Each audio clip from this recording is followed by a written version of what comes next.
പ്രതീക്ഷയിലേക്ക് ഒന്ന് പോവുകയാണ്. പ്രതീക്ഷ, ഇപ്പോൾ ഏറ്റവും സങ്കടകരമായ കാഴ്ചയാണ് നമ്മൾ കണ്ടുകൊണ്ടിരിക്കുന്നത്. ഏറ്റവും നിസ്സഹായാവസ്ഥയിൽ നിന്നാണ് ഇപ്പോൾ ആ കുടുംബത്തിന്റെ താങ്ങായി നിൽക്കുന്ന ബന്ധുവിന്റെ പ്രതികരണം വന്നിരിക്കുന്നത്. ഈ കണ്ണില്ലാ ക്രൂരതയോട് അടിയന്തരമായി പ്രതികരിക്കുകയും അടിയന്തരമായി നടപടിയെടുക്കുകയും വേണ്ടതാണ്. കോടതി ഉത്തരവിന്റെ ബലത്തിൽ വന്നിരിക്കുന്നത് ബ്ലേഡ് മാഫിയാണ് എന്ന് കൂടിയാണ് ബന്ധു പറയുന്നത്.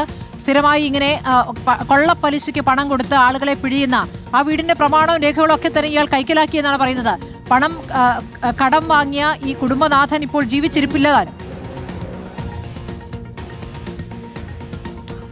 സ്മൃതി, തീർച്ചയായും നേരത്തെ സ്മൃതി തന്നെ പറഞ്ഞതുപോലെ ജപ്തി നടപടികൾ സ്വീകരിക്കുമ്പോൾ സ്വാഭാവികമായി എടുക്കേണ്ട ചില മാനുഷിക രീതികളുണ്ട്. അത്തരത്തിൽ മാനുഷികമായ ഒരു പരിഗണന പോലും നൽകാതെയാണ് 65 വയസ്സുള്ള രോഗം ബാധിച്ച ഒരു വയോധികയെ സ്ട്രെക്ചറിൽ എടുത്ത പുറത്ത് കിടത്തിയ ശേഷം ഈ ഉദ്യോഗസ്ഥർ ജപ്തി നടപടികൾ പൂർത്തിയാക്കി ഈ പണം നൽകിയ ആൾക്ക് താക്കോലും നൽകി അവിടെ നിന്ന് പോയിട്ടുള്ളത്. വലിയ ദുരവസ്ഥയാണ് നിലവിൽ ആ വയോധികയ്ക്കും മക്കൾക്കും ഉണ്ടായിട്ടുള്ളത്. ഈ സാധാരണ കൃത്യമായ നിയമങ്ങൾ പാലിച്ചെന്നുമല്ല ഈ വായ്പ നൽകിയിട്ടുള്ളത്. ഈ ബന്ധുക്കൾ തന്നെ പറയുന്നത് കൈവായ്പയായാണ് 1,60,000 രൂപ ചികിത്സയ്ക്കായി നൽകിയത്. പല തവണകളായി 10 ലക്ഷത്തോളം രൂപ തിരിച്ചടയ്ക്കുകയും ചെയ്തു. പക്ഷേ ഈ പണം വാങ്ങിയ ആൾ 10 വർഷം മുമ്പ് മരണപ്പെട്ടിരുന്നു. അതിന് പിന്നാലെയാണ് ഇയാൾ ഈ വീടും വസ്തുവും കൈക്കലാക്കിയത്. അത് ഈ വീടിന്റെ ആധാരം ഈ കരമടയ്ക്കുന്നതിന് വേണ്ടി ഇവിടെ വന്ന് ആവശ്യപ്പെടുകയും അത് വാങ്ങിപ്പോവുകയായിരുന്നു. പിന്നീട് അവരെ കബളിപ്പിച്ചുകൊണ്ട് തന്നെ ആ വസ്തു കൈക്കലാക്കി എന്നതാണ് കുടുംബത്തിന്റെ പ്രധാനപ്പെട്ട ആരോപണം. ഒപ്പം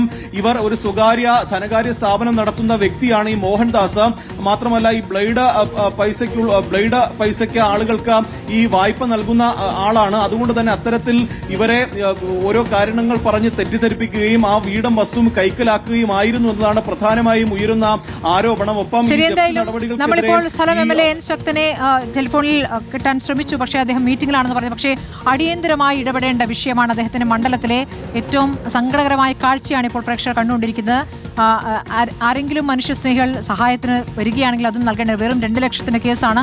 പക്ഷേ ഇപ്പോൾ 10 ലക്ഷത്തിൽ പരം രൂപ പലിശ ഇനത്തിൽ നൽകിയിട്ടും ആ കുടുംബം പണം നൽകിയില്ല എന്ന് പറഞ്ഞുകൊണ്ട് ആ ബ്ലേഡ് മാഫിയ കുടുംബത്തെ ബുദ്ധിമുട്ടിക്കുകയാണ്. കോടതി ഉത്തരവിന്റെ ബലത്തിൽ ആ വീടിന്റെ മുഴുവൻ പ്രമാണവും രേഖകളും മുഴുവൻ കൈക്കലാക്കിക്കൊണ്ടാണ് ഈ തരത്തിൽ അവരെ വീട്ടിൽ നിന്ന് പുറത്താക്കിയിരിക്കുന്നതെന്നുള്ളതാണ്. അടിയന്തരമായി ഇടപെടൽ വേണ്ട വാർത്തയാണ് ഇപ്പോൾ പ്രതീഷ് റിപ്പോർട്ട് ചെയ്തിരിക്കുന്നത്.